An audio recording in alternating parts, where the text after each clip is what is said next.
Judy Garland, born Frances Ethel Gumm, was an American actress and singer. While critically acclaimed for many different roles throughout her career, she is widely known for playing the part of Dorothy Gale in The Wizard of Oz, 1939. She attained international stardom as an actress in both musical and dramatic roles, as a recording artist, and on the concert stage. Renowned for her versatility, she received an Academy Juvenile Award, a Golden Globe Award, and a special Tony Award. Garland was the first woman to win the Grammy Award for Album of the Year, which she won for her 1961 live recording titled Judy at Carnegie Hall. Garland began performing as a child with her two older sisters, in a vaudeville group the Gumm Sisters, and was later signed to Metro-Goldwyn-Mayer as a teenager. She appeared in more than 24 films for MGM. Garland was a frequent on-screen partner of both Mickey Rooney and Gene Kelly, and regularly collaborated with director and second husband Vincente Minnelli.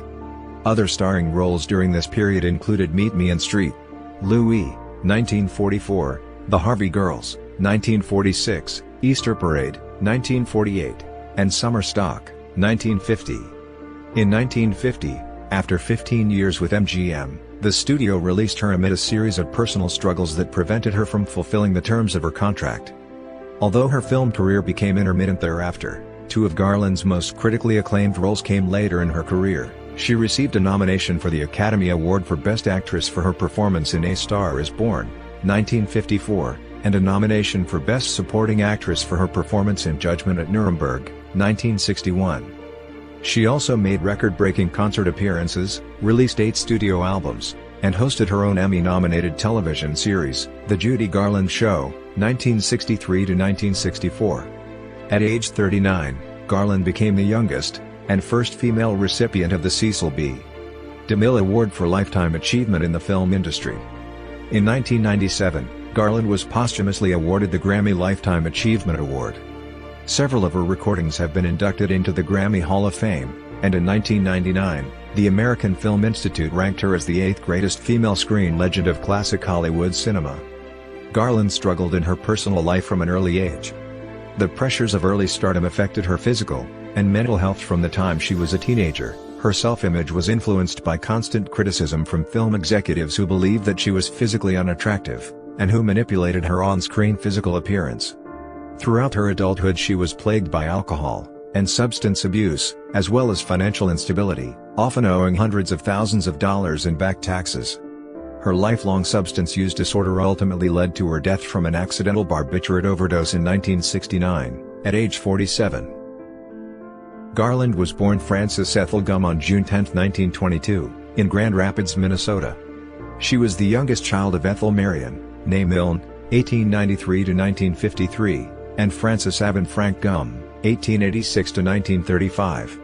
Her parents were vaudevillians who settled in Grand Rapids to run a movie theater that featured vaudeville acts. She was of Irish, English, Scottish, and French Huguenot ancestry, named after both of her parents, and baptized at a local Episcopal church.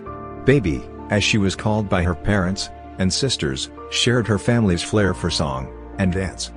Her first appearance came at the age of 2, when she joined her elder sisters Mary Jane Susie/Suzanne Gumm, and Dorothy Virginia Jimmy Gumm on the stage of her father's movie theater during a Christmas show, and sang a chorus of Jingle Bells. The Gumm Sisters performed there for the next few years, accompanied by their mother on piano. The family relocated to Lancaster, California, in June 1926, following rumors that her father had homosexual inclinations. Frank bought and operated another theater in Lancaster, and Ethel began managing her daughters and working to get them into motion pictures. In 1928, the Gumm Sisters enrolled in a dance school run by Ethel Meglin, proprietor of the Meglin Kiddies dance troupe. They appeared with the troupe at its annual Christmas show. Through the Meglin Kiddies, they made their film debut in a short subject called The Big Review, 1929, where they performed a song and dance number called That's the Good Old Sunny South. This was followed by appearances in 2 Vitaphone shorts the following year, A Holiday in Storyland, featuring Garland's first on-screen solo, and The Wedding of Jack and Jill. They next appeared together in Bubbles. Their final on-screen appearance was in an MGM Technicolor short entitled La Fiesta de Santa Barbara, 1935. The trio had toured the vaudeville circuit as the Gumm Sisters for many years by the time they performed in Chicago at the Oriental Theater with George Jessel in 1934. He encouraged the group to choose a more appealing name after Gumm was met with laughter from the audience. According to theater legend, their act was once erroneously billed at a Chicago theater as the Gumm Sisters. Several stories persist regarding the origin of their use of the name Garland. One is that it was originated by Jessel after Carole Lombard's character Lily Garland in the film 20th Century, 1934, which was then playing at the Oriental in Chicago. Another is that the girls chose the surname after drama critic Robert Garland. Garland's daughter Lorna Luff stated that her mother selected the name when Jessel announced that the trio looked prettier than a garland of flowers. A TV special was filmed in Hollywood at the Pantages Theater premiere of A Star is Born on September 29, 1954, in which Jessel stated, "I think that I ought to tell the folks that it was I who named Judy Garland, Judy Garland. Not that it would have made any difference, you couldn't have hidden that great talent if you called her Tel Aviv Windsor Shell, you know, but her name when I first met her was Frances Gumm, and it wasn't the kind of a name that so sensitive a great actress like that should have. And so we called her Judy Garland, and I think she's a combination of Helen Hayes, and Al Jolson, and maybe Jenny Lind, and Sarah Bernhardt." A later explanation surfaced when Jessel was a guest on Garland's television show in 1963. He said that he had sent actress Judith Anderson a telegram containing the word Garland, and it stuck in his mind. However, Garland asked Jessel just moments later if this story was true, and he blithely replied no. By late 1934, the Gumm Sisters had changed their name to the Garland Sisters. Frances changed her name to Judy soon after, inspired by a popular Hoagie Carmichael song. The group broke up by August 1935, when Suzanne Garland flew to Reno, Nevada, and married musician Lee Kahn, a member of the Jimmy Davis Orchestra playing at Cal Naval Lodge, Lake Tahoe. In September 1935, Louis B. Mayer asked songwriter Burton Lane to go to the Orpheum Theater in downtown Los Angeles to watch the Garland Sisters vaudeville act, and to report to him. A few days later, Judy and her father were brought for an impromptu audition at Metro-Goldwyn-Mayer Studios in Culver City. Garland performed Zing, Went the Strings of My Heart, and Eli, Eli, a Yiddish song written in 1896, and regularly performed in vaudeville. The studio immediately signed Garland to a contract with MGM, presumably without a screen test, though she had made a test for the studio several months earlier. The studio did not know what to do with her. Aged 13, she was older than the traditional child star, but too young for adult roles. Her physical appearance was a dilemma for MGM. She was only 4 feet 11 plus half in, 151 centimeters, and her cute or girl next door looks did not exemplify the most glamorous persona then required of leading female performers. She was self-conscious and anxious about her appearance. Garland went to school at Metro with Ava Gardner, Lana Turner, Elizabeth Taylor, real beauties, said Charles Walters, who directed her in a number of films. Judy was the big moneymaker at the time, a big success, but she was the ugly duckling. I think it had a very damaging effect on her emotionally for a long time. I think it lasted forever, really. Her insecurity was exacerbated by the attitude of studio chief Mayer, who referred to her as his little hunchback. During her early years at the studio, she was photographed and dressed in plain garments or frilly juvenile gowns, and costumes to match the girl next door image created for her.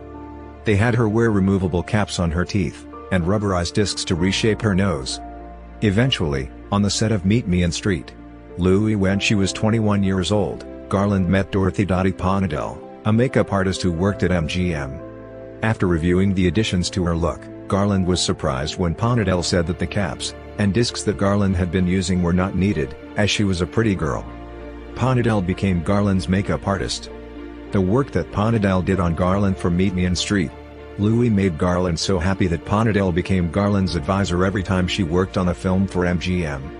On November 16, 1935, 13-year-old Garland was in the midst of preparing for a radio performance on the Shell Chateau Hour when she learned that her father had been hospitalized with meningitis, and had taken a turn for the worse. Frank Gumm died the following morning at age 49, leaving her devastated.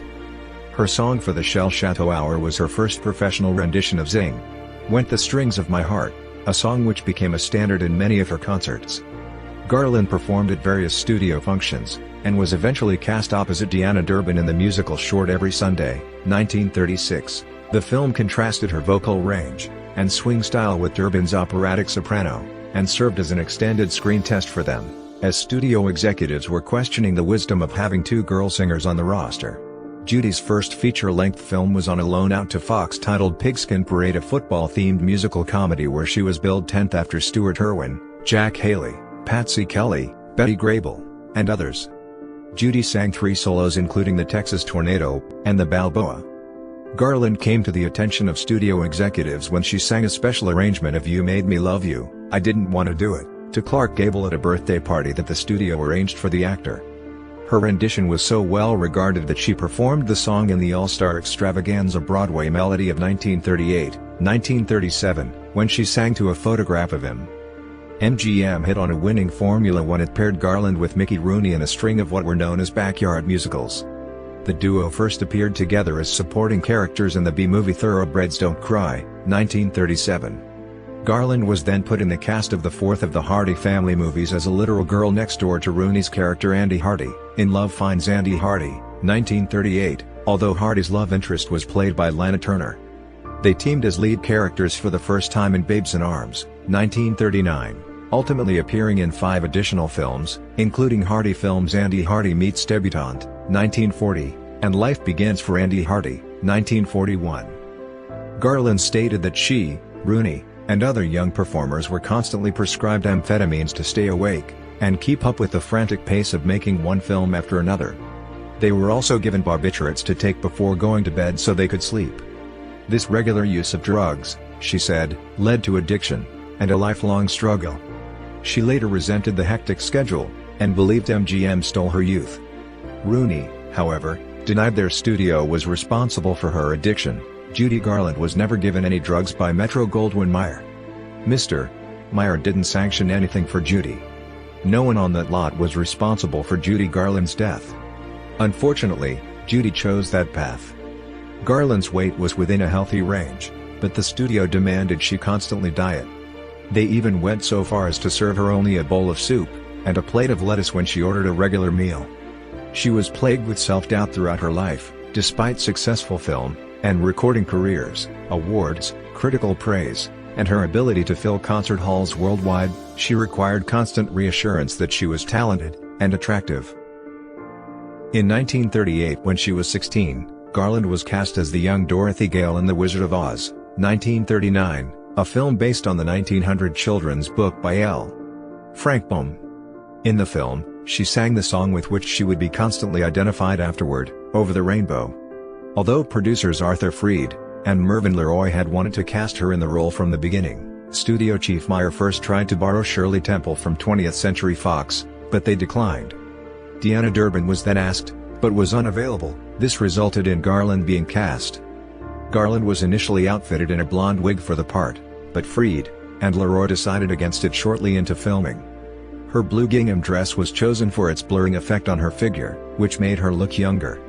Shooting commenced on October 13, 1938, and it was completed on March 16, 1939, with a final cost of more than $2 million, equivalent to $31 million in 2021.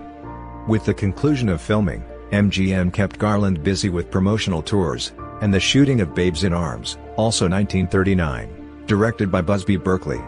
She and Rooney were sent on a cross-country promotional tour, culminating in the August 17 New York City premiere at the Capitol Theater, which included a 5-show-a-day appearance schedule for the two stars.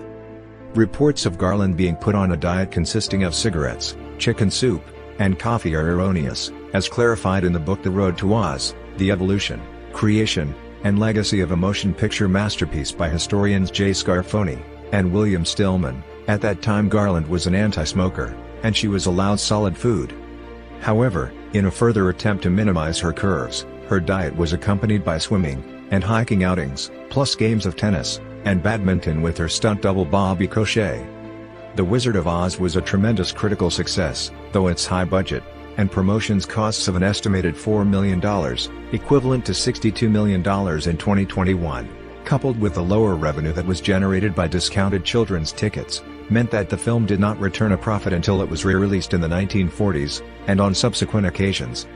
At the 1939 Academy Awards ceremony, Garland received her only Academy Award, an Academy Juvenile Award for her performances in 1939, including The Wizard of Oz and Babes in Arms. She was the fourth person to receive the award as well as only one of 12 in history to ever be presented with one. After the film, Garland was one of the most bankable actresses in the United States. Garland starred in 3 films released in 1940, Andy Hardy Meets Debutante, Strike Up the Band, and Little Nellie Kelly. In the last, she played her first adult role, a dual role of both mother and daughter. Little Nellie Kelly was purchased from George M. Cohan as a vehicle for her to display both her audience appeal and her physical appearance. The role was a challenge for her, requiring the use of an accent, her first adult kiss, and the only death scene of her career. Her co-star George Murphy regarded the kiss as embarrassing. He said it felt like a hillbilly with a child bride. During this time, Garland was still in her teens when she experienced her first serious adult romance with Bandly Girardi Shaw. She was deeply devoted to him, and was devastated in early 1940 when he eloped with Lana Turner. Garland began a relationship with musician David Rose, and on her 18th birthday, he gave her an engagement ring. The studio intervened because, at the time, he was still married to actress and singer Martha Raye. They agreed to wait a year to allow for his divorce to become final. During that time, Garland had a brief affair with songwriter Johnny Mercer. After her breakup with Mercer, Garland and Rose were wed on July 27, 1941. A true rarity is what media called it. The couple agreed to a trial separation in January 1943, and divorced in 1944. In 1941, Garland had an abortion while pregnant with Rose's child at the insistence of her mother, and the studio since the pregnancy wasn't approved. She had a second one in 1943 when she became pregnant from her affair with Tyrone Power.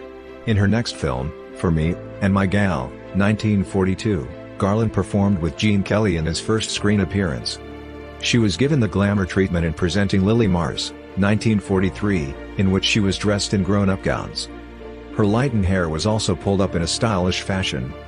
However, no matter how glamorous or beautiful she appeared on screen or in photographs, she was never confident in her appearance, and never escaped the girl-next-door image that the studio had created for her. One of Garland's most successful films for MGM was Meet Me in St. Louis, 1944, in which she introduced 3 standards, The Trolley Song, The Boy Next Door, and Have Yourself a Merry Little Christmas. This was one of the first films in her career that gave her the opportunity to be the attractive leading lady. Vincente Minnelli was assigned to direct, and he requested that makeup artist Dorothy Ponadell be assigned to Garland. Ponadell refined her appearance in several ways, including extending and reshaping her eyebrows, changing her hairline, modifying her lip line, and removing her nose discs and dental caps. She appreciated the results so much that Ponadell was written into her contract for all her remaining pictures at MGM. At this time, Garland had a brief affair with film director Orson Welles, who at that time was married to Rita Hayworth. The affair ended in early 1945, and they remained on good terms afterwards. During the filming of Meet Me in St. Louis, Garland and Minnelli had some initial conflict between them, but they entered into a relationship and married on June 15, 1945. On March 12, 1946, daughter Liza was born. The couple divorced by 1951. The Clock, 1945, was Garland's first straight dramatic film. Robert Walker was cast in the main male role. Though the film was critically praised and earned a profit, most movie fans expected her to sing. She did not act again in a non-singing dramatic role for many years.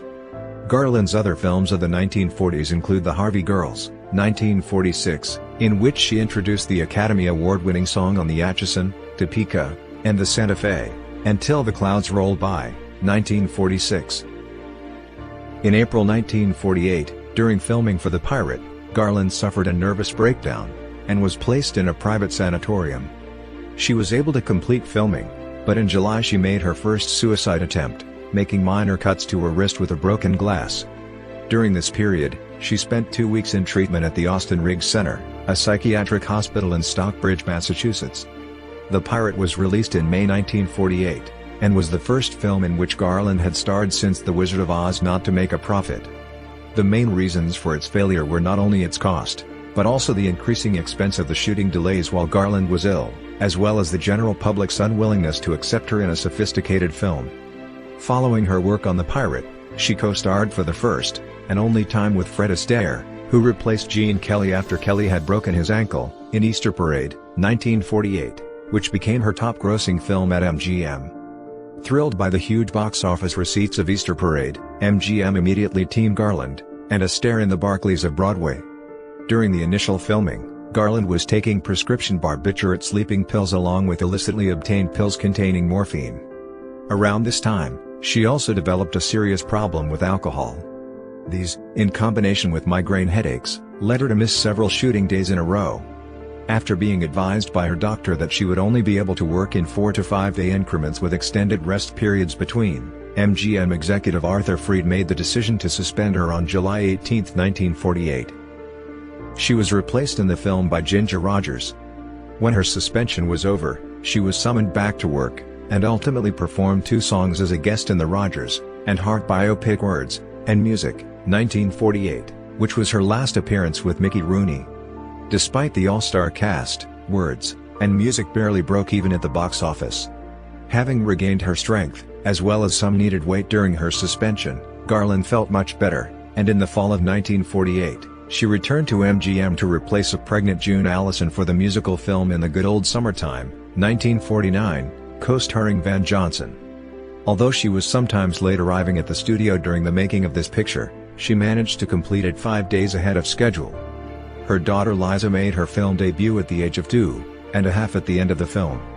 In the Good Old Summertime was enormously successful at the box office. Garland was then cast in the film adaptation of Annie Get Your Gun in the title role of Annie Oakley. She was nervous at the prospect of taking on a role strongly identified with Ethel Merman, anxious about appearing in an unglamorous part after breaking from juvenile parts for several years, and disturbed by her treatment at the hands of director Busby Berkeley. Berkeley was staging all the musical numbers, and was severe with Garland's lack of effort, attitude, and enthusiasm. She complained to Meyer, trying to have Berkeley fired from the feature. She began arriving late to the set, and sometimes failed to appear. At this time, she was also undergoing electroconvulsive therapy for depression. She was fired from the picture on May 10, 1949, and was replaced by Betty Hutton, who stepped in to perform all the musical routines as staged by Berkeley. Garland underwent an extensive hospital stay at Peter Bent Brigham Hospital in Boston, Massachusetts, in which she was weaned off her medication, and after a while, was able to eat and sleep normally. Garland returned to Los Angeles heavier, and in the fall of 1949, was cast opposite Gene Kelly in Summer Stock, 1950. The film took 6 months to complete. To lose weight, Garland went back on the pills, and the familiar pattern resurfaced. She began showing up late or not at all. When principal photography on Summer Stock was completed in the spring of 1950, it was decided that Garland needed an additional musical number. She agreed to do it provided the song should be Get Happy. In addition, she insisted that director Charles Walters choreograph and stage the number. By that time, Garland had lost 15 pounds, and looked more slender. Get Happy was the last segment of Summer Stock to be filmed. It was her final picture for MGM. When it was released in the fall of 1950, Summer Stock drew big crowds, and racked up very respectable box office receipts, but because of the costly shooting delays caused by Garland, the film posted a loss of $80,000 to the studio. Garland was cast in the film Royal Wedding with Fred Astaire after June Allison became pregnant in 1950. She failed to report to the set on multiple occasions, and the studio suspended her contract on June 17, 1950. She was replaced by Jane Powell. Reputable biographies following her death stated that after this latest dismissal, she slightly grazed her neck with a broken glass, requiring only a band-aid, but at the time, the public was informed that a despondent Garland had slashed her throat. All I could see ahead was more confusion, Garland later said of this suicide attempt. I wanted to black out the future as well as the past. I wanted to hurt myself, and everyone who had hurt me. In September 1950, after 15 years with the studio, Garland and MGM parted company. Garland was a frequent guest on Kraft Music Hall, hosted by her friend Bing Crosby. Following Garland's second suicide attempt, Crosby, knowing that she was depressed and running out of money, invited her onto his radio show, the first of the new season, on October 11, 1950. She was standing in the wings of it trembling with fear. She was almost hysterical. She said, "I cannot go out there because they're all gonna be looking to see if there are scars, and it's gonna be terrible." Bing said, "What's going on?" And I told him what happened, and he walked out on stage, and he said, "We got a friend here, she said a little trouble recently. You probably heard about it, everything is fine now, She needs our love. She needs our support. She's here, let's give it to her, okay? Here's Judy. And she came out, and that place went crazy. And she just blossomed. Hal Kanter, writer for Bing. Garland made 8 appearances during the 1950-51 season of the Bing Crosby, Chesterfield Show, which immediately reinvigorated her career. Soon after, she toured for 4 months to sell out crowds in Europe. In 1951, Garland began a 4-month concert tour of Britain and Ireland, where she played to sold-out audiences throughout England, Scotland, and Ireland. The successful concert tour was the first of her many comebacks, with performances centered on songs by Al Jolson, and revival of vaudevillian tradition. Garland performed complete shows as tributes to Jolson in her concerts at the London Palladium in April, and at New York's Palace Theatre later that year. Garland said after the Palladium show, "I suddenly knew that this was the beginning of a new life. Hollywood thought I was through, then came the wonderful opportunity to appear at the London Palladium, where I can truthfully say Judy Garland was reborn." Her appearances at the Palladium lasted for 4 weeks, where she received rave reviews, and an ovation described by the Palladium manager as the loudest he had ever heard. Garland's engagement at the Palace Theatre in Manhattan in October 1951 exceeded all previous records for the theater, and for Garland, and was called one of the greatest personal triumphs in show business history. Garland was honored with a special Tony Award for her contribution to the revival of vaudeville. Garland divorced Minnelli that same year.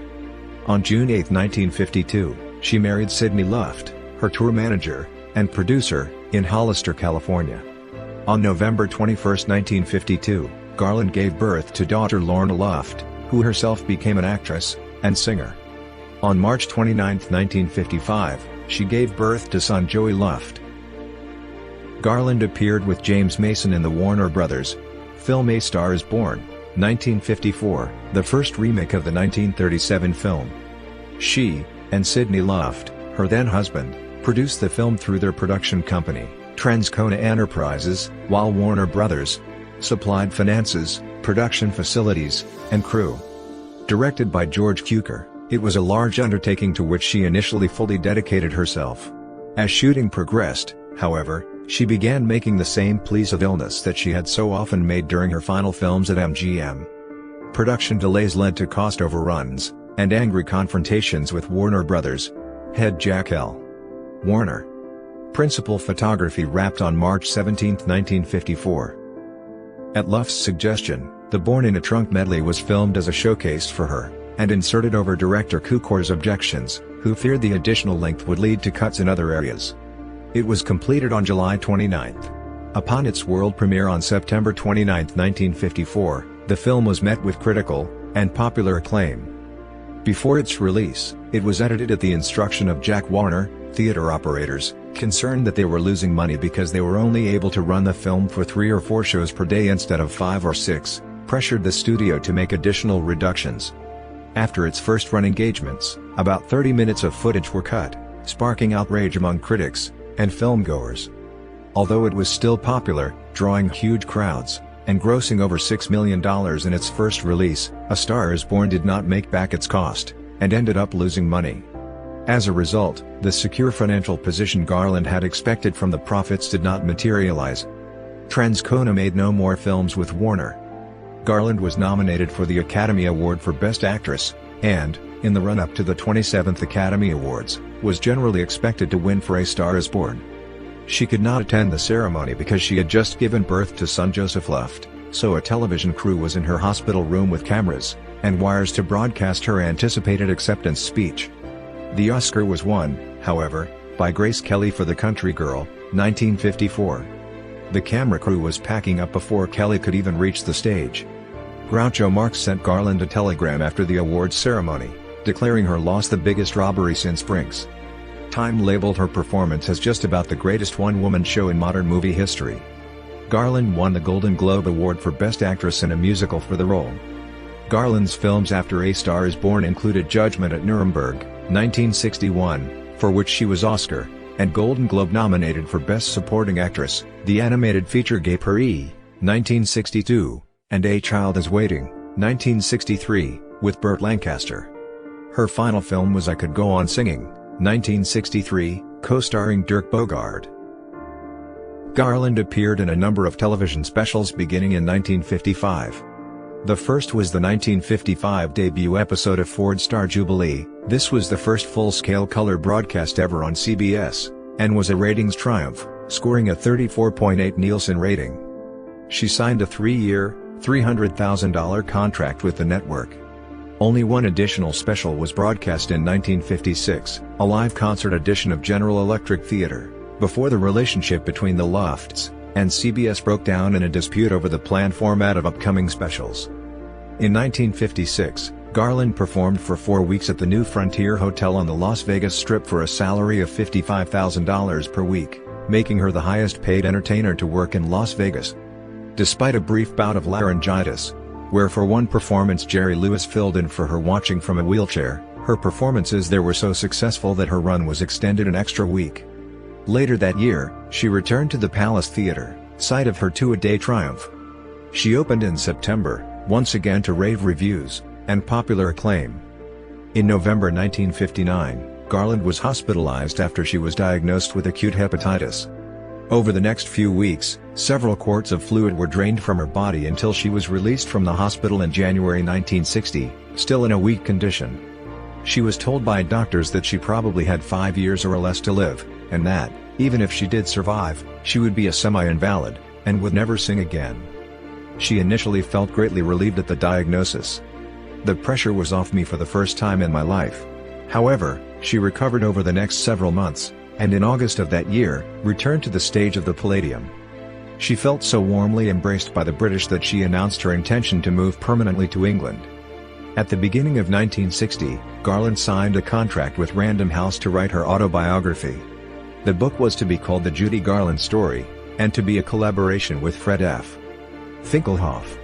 Garland was paid an advance of $35,000, and she and Finkelhoff recorded conversations about her life to be used in producing a manuscript.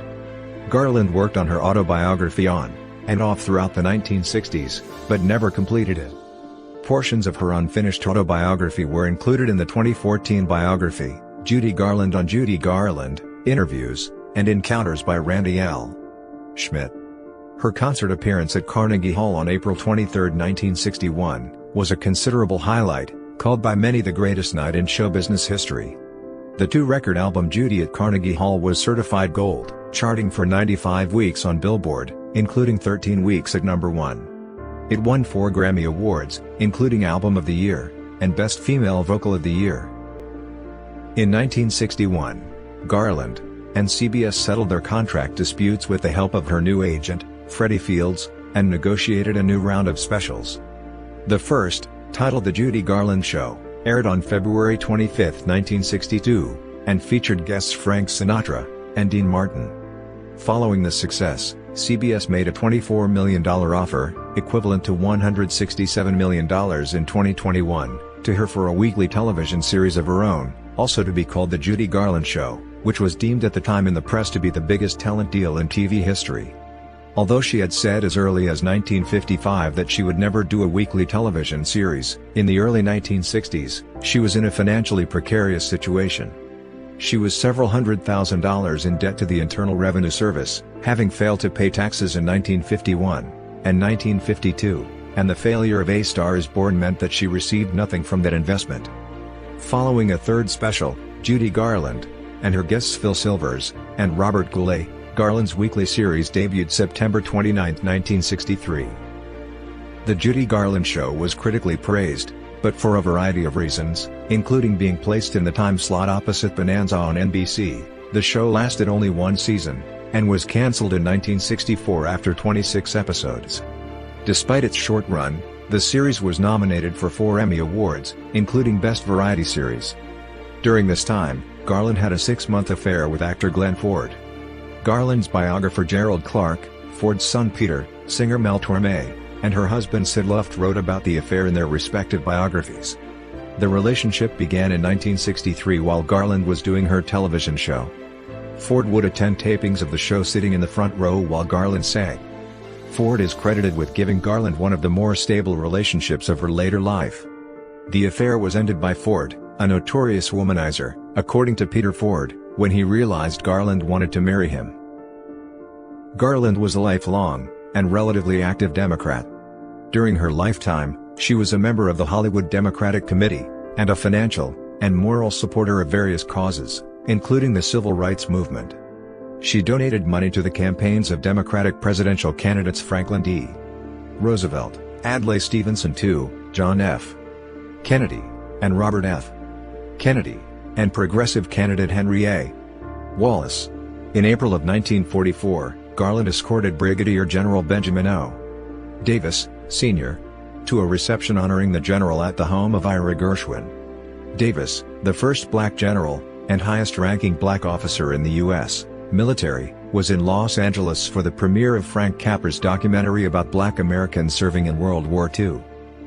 In September 1947, Garland joined the Committee for the First Amendment, a group formed by Hollywood celebrities in support of the Hollywood 10 during the hearings of the House Un-American Activities Committee, HUAC, an investigative committee of the United States House of Representatives led by J. Parnell Thomas. HUAC was formed to investigate alleged disloyalty and subversive activities on the part of private citizens, public employees, and organizations suspected of having communist ties. The Committee for the First Amendment sought to protect the civil liberties of those accused. Other members included Humphrey Bogart, Lauren Bacall, Dorothy Dandridge, John Garfield, Katharine Hepburn, Lena Horne, John Huston, Gene Kelly, and Billy Wilder.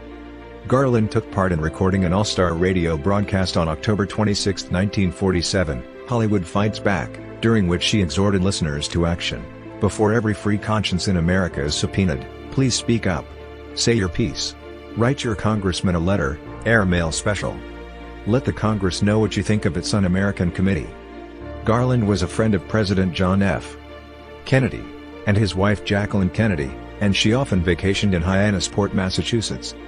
The house she stayed in during her vacations in Hyannisport is known today as the Judy Garland House because of her association with the property. Garland would call Kennedy weekly, often ending her phone calls by singing the first few bars of Over the Rainbow.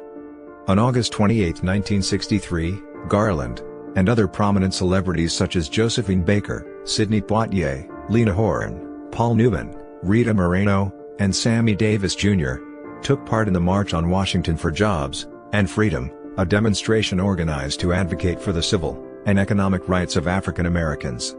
She had been photographed by the press in Los Angeles earlier in the month alongside Eartha Kitt, Marlon Brando, and Charlton Heston as they planned their participation in the march on the nation's capital. On September 16, 1963, Garland, along with daughter Liza Minnelli, Carolyn Jones, June Allison, and Allison's daughter Pam Powell, held a press conference to protest the recent bombing of the 16th Street Baptist Church in Birmingham, Alabama, that resulted in the death of 4 young African American girls.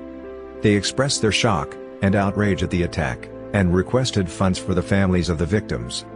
Pam Powell and Liza Minnelli both announced their intention to attend the funeral of the victims during the press conference. In 1963, Garland sued Sidney Luft for divorce on the grounds of mental cruelty. She also asserted that he had repeatedly struck her while he was drinking, and that he had attempted to take their children from her by force. She had filed for divorce from Luft on several previous occasions, even as early as 1956, but they had reconciled each time. After her television series was cancelled, Garland returned to work on the stage. She returned to the London Palladium performing with 18-year-old daughter Liza Minnelli in November 1964. The concert was also shown on the British television network ITV, and it was one of her final appearances at the venue. She made guest appearances on The Ed Sullivan Show, and The Tonight Show. Garland guest hosted an episode of the Hollywood Palace with Vic Damone. She was invited back for a second episode in 1966 with Van Johnson as her guest. Problems with Garland's behavior ended her Hollywood Palace guest appearances. A 1964 tour of Australia ended badly. Garland's first 2 concerts in Sydney were held in the Sydney Stadium because no concert hall could accommodate the overflow crowds who wanted to see her. Both went well, and received positive reviews. Her third performance, in Melbourne, started an hour late.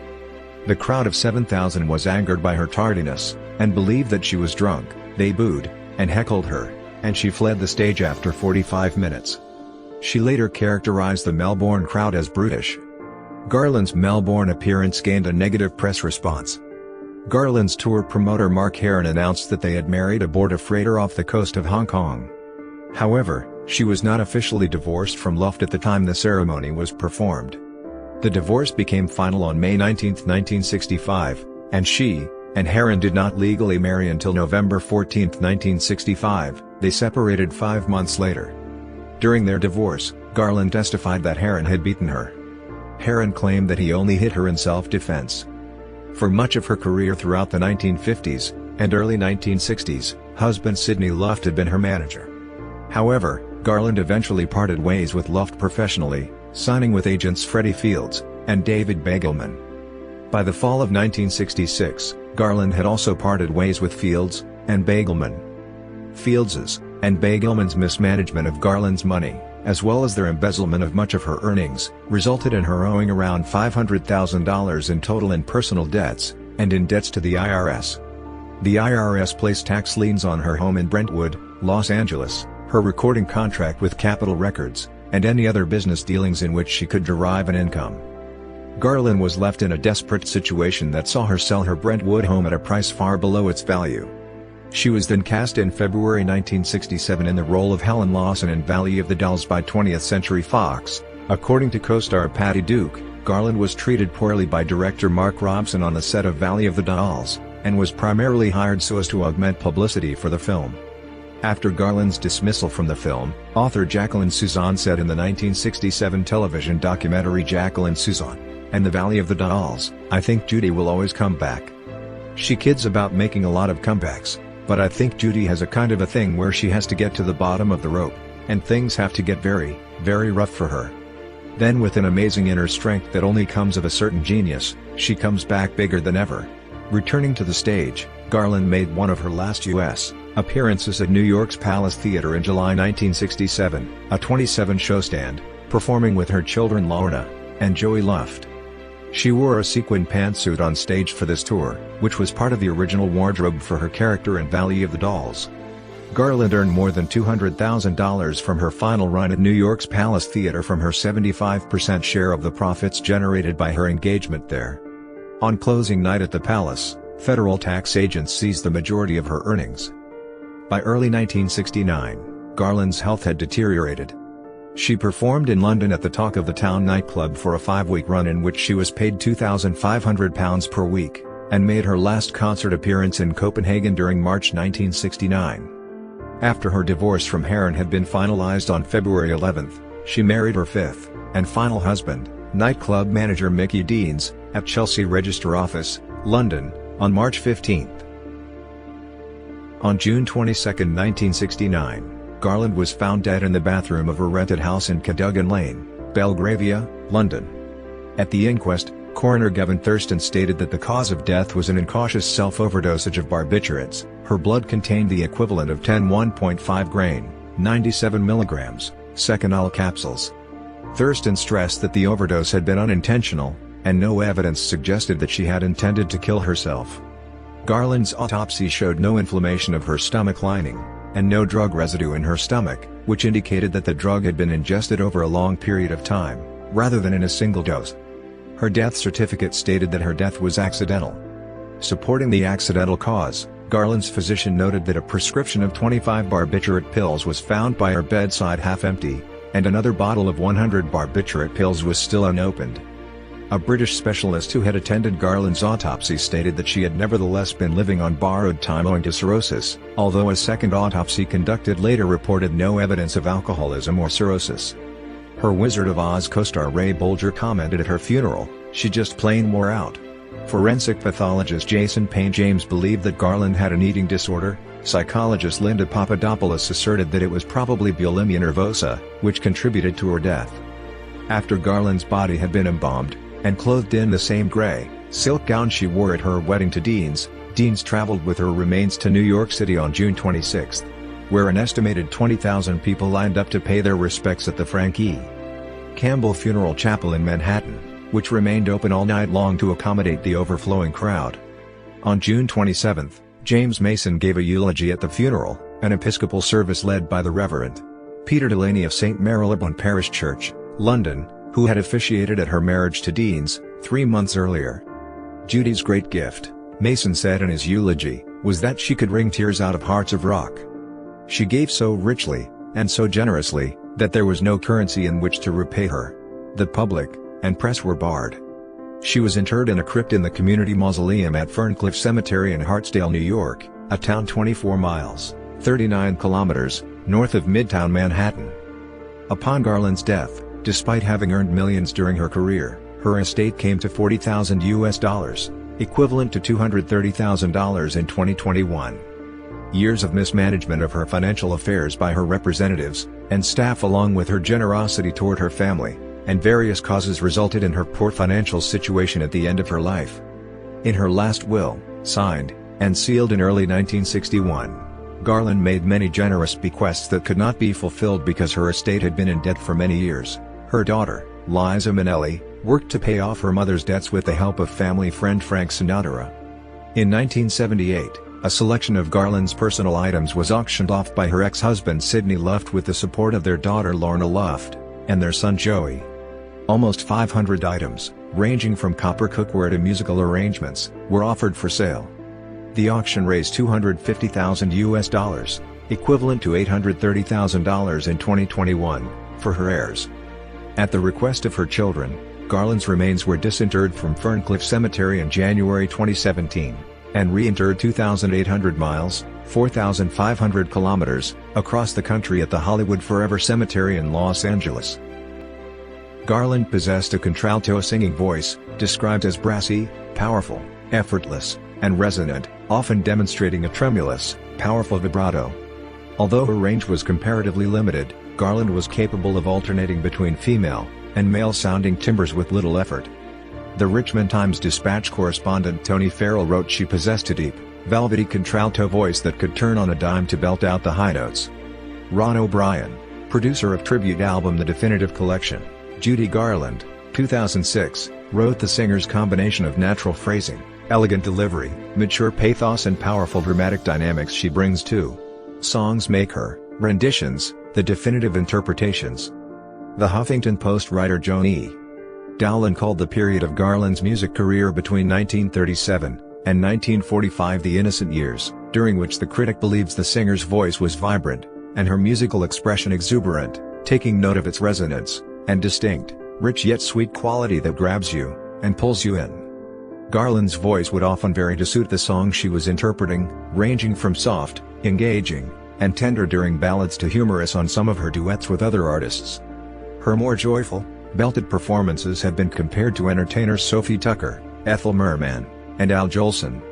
Although her musical repertoire consisted largely of cast recordings, show tunes, and traditional pop standards, Garland was also capable of singing soul, blues, and jazz music, which Dowland compared to singer Elvis Presley.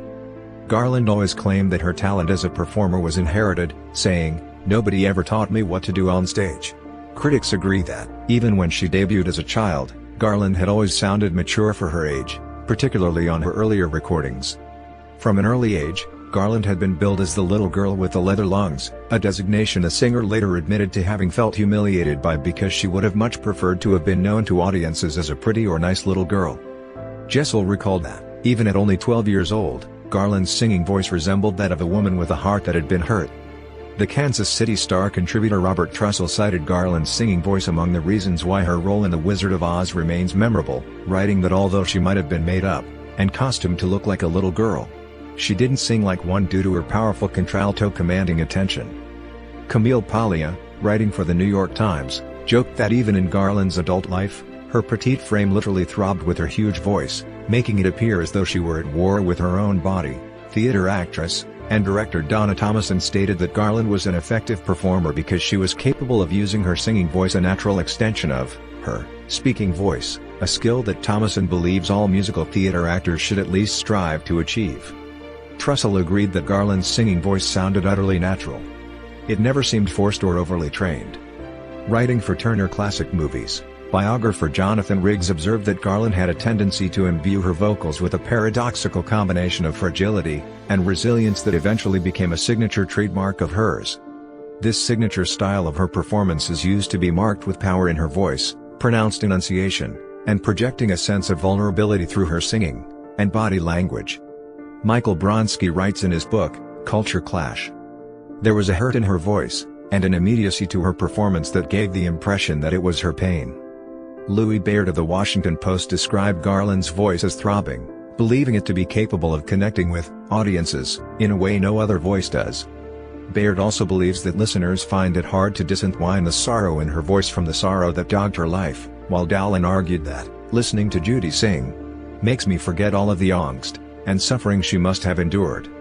The New York Times obituarist in 1969 observed that Garland, whether intentionally or not, brought with her all the well-publicized phantoms of her emotional breakdown, her career collapses, and comebacks on stage during later performances.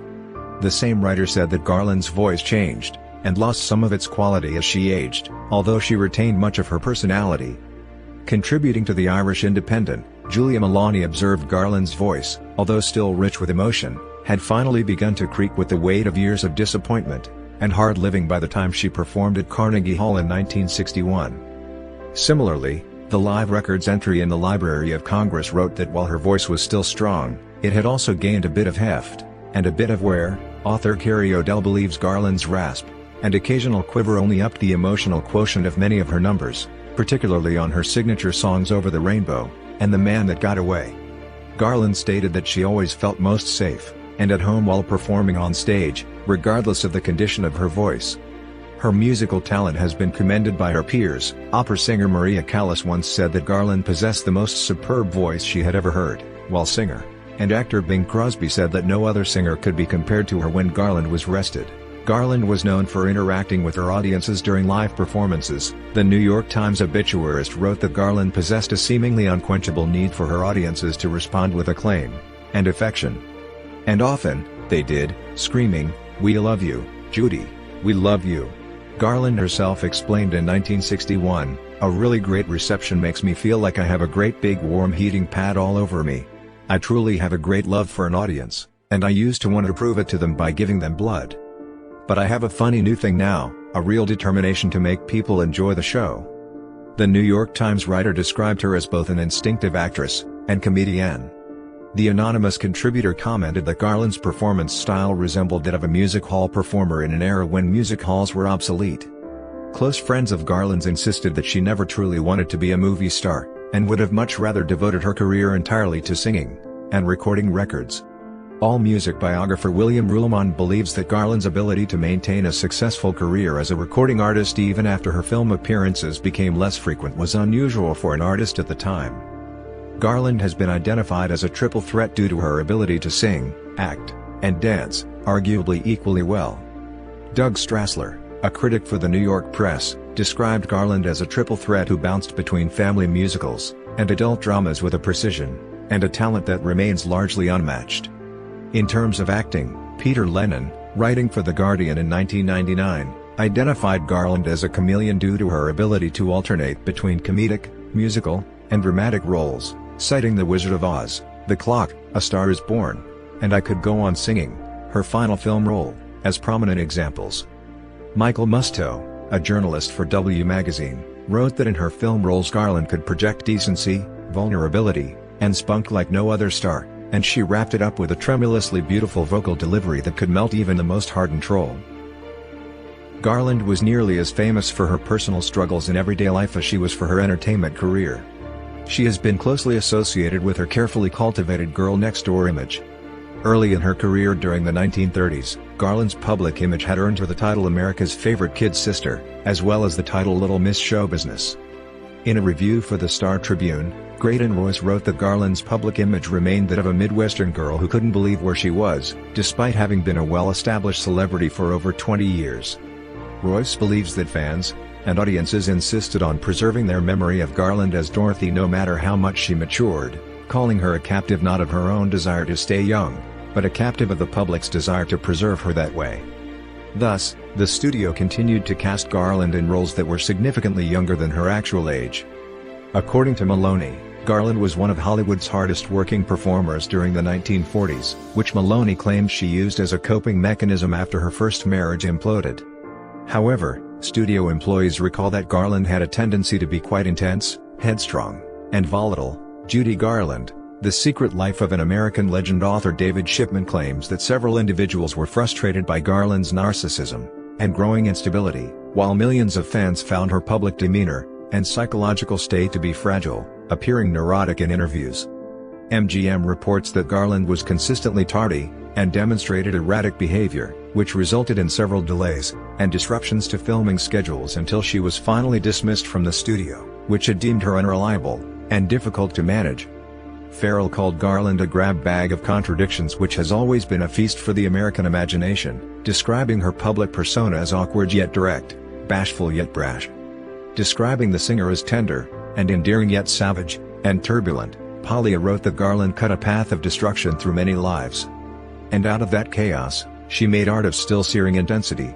Calling her a creature of extremes, greedy, sensual, and demanding, gluttonous for pleasure and pain. Polly also compared Garland to entertainer Frank Sinatra due to their shared emblematic personality, into whom the mass audience projected its hopes and disappointments, while observing that she lacked Sinatra's survival skills.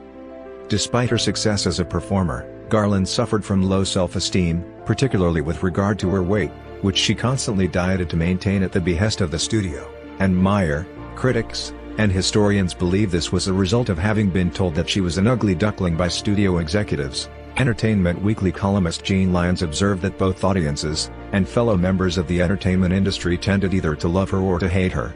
At one point, Stevie Phillips, who had worked as an agent for Garland for 4 years, described her client as a demented, demanding, supremely talented drug addict. Royce argues that Garland maintained astonishing strength and courage, even during difficult times.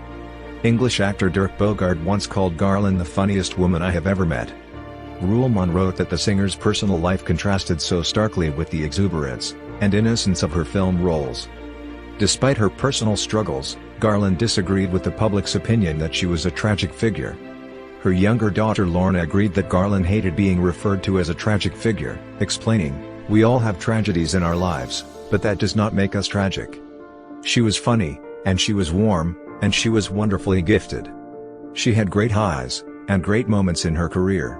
She also had great moments in her personal life. Yes, we lost her at 47 years old. That was tragic. But she was not a tragic figure. Ruhlman argues that Garland actually used the public's opinion of her tragic image to her advantage towards the end of her career.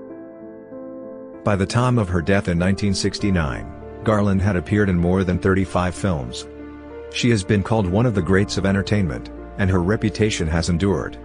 In 1992, Gerald Clark of Architectural Digest dubbed Garland probably the greatest American entertainer of the 20th century. O'Brien believes that no one in the history of Hollywood ever packed the musical wallop that Garland did, explaining, "She had the biggest, most versatile voice in movies. Her Technicolor musicals defined the genre. The songs she introduced were Oscar gold. Her film career frames the golden age of Hollywood musicals." Turner Classic Movies dubbed Garland history's most poignant voice.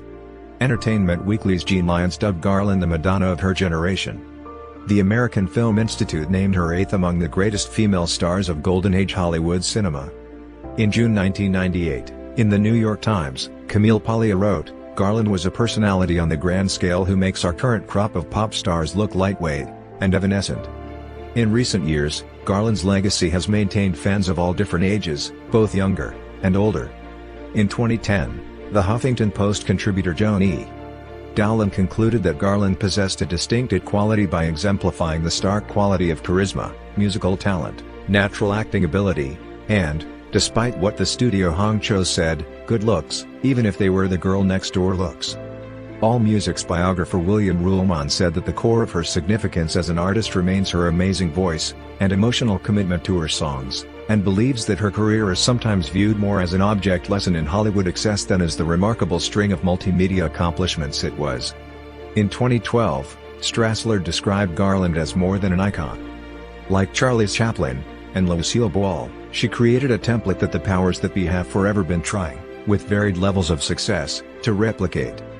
Garland's live performances towards the end of her career are still remembered by fans who attended them as peak moments in 20th century music. She has been the subject of over 30 biographies since her death, including the well-received Me and My Shadows, a family memoir by her daughter, Lorna Luft, whose memoir was later adapted into the television miniseries Life with Judy Garland, Me and My Shadows, which won Emmy Awards for the two actresses who portrayed her, Tammy Blanchard, and Judy Davis. Strassler observed that Garland created one of the most storied cautionary tales in the industry, thanks to her many excesses and insecurities that led to her early death by overdose. Garland was posthumously awarded the Grammy Lifetime Achievement Award in 1997. Several of her recordings have been inducted into the Grammy Hall of Fame. These include Over the Rainbow, which was ranked as the #1 movie song of all time in the American Film Institute's 100 Years, 100 Songs list. 4 more Garland songs are featured on the list: Have Yourself a Merry Little Christmas, No. 76, Get Happy, No. 61, The Trolley Song, No. 26, and The Man That Got Away, No. 11. She has twice been honored on U.S. postage stamps, in 1989, as Dorothy, and again in 2006, as Vicky Lester from A Star Is Born. While on tour in 1964, Garland identified Over the Rainbow as her favorite of all the songs she had ever recorded, to which Russell observed that her career would remain inextricably linked.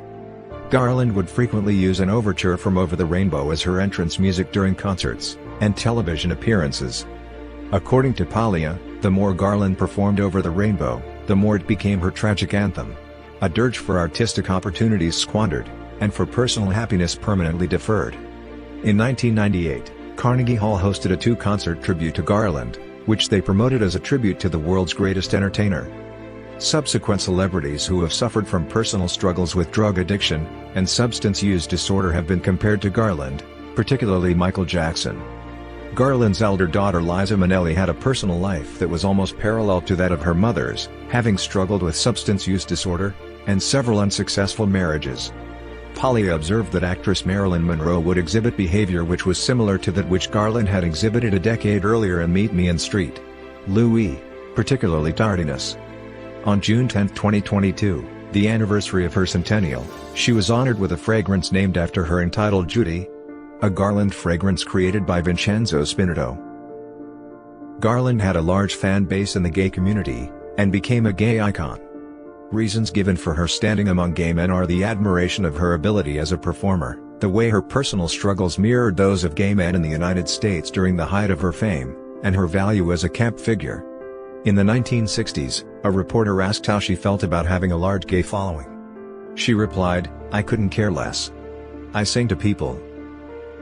Garland has been portrayed on television by Andrea McArdle in Rainbow, 1978, Tammy Blanchard, Young Judy, and Judy Davis, Older Judy, in Life with Judy Garland, Me, and My Shadows, 2001, and Sigrid Thornton in Peter Allen, Not the Boy Next Door, 2015. Harvey Weinstein optioned Get Happy, The Life of Judy Garland, and a stage show and film based on it were slated to star Anne Hathaway. Renee Zellweger portrayed Garland in the biopic Judy, 2019, and won the Academy Award for Best Actress. On stage, Garland is a character in the musical The Boy from Oz, 1998, portrayed by Chrissy Amplet in the original Australian production, and by Isabel Keating on Broadway in 2003. End of the Rainbow, 2005, featured Caroline O'Connor as Garland, and Paul Goddard as Garland's pianist. Adrienne Barbeau played Garland in the property known as Garland, 2006, and The Judy Monologues, 2010, initially featured male actors reciting Garland's words before it was revamped as a one-woman show. In music, Garland is referenced in the 1992 Tori Amos song Happy Phantom, in which Garland is imagined to be taking Buddha by the hand. Amos also refers to Garland as Judy G in her 1996 song Not the Red Baron.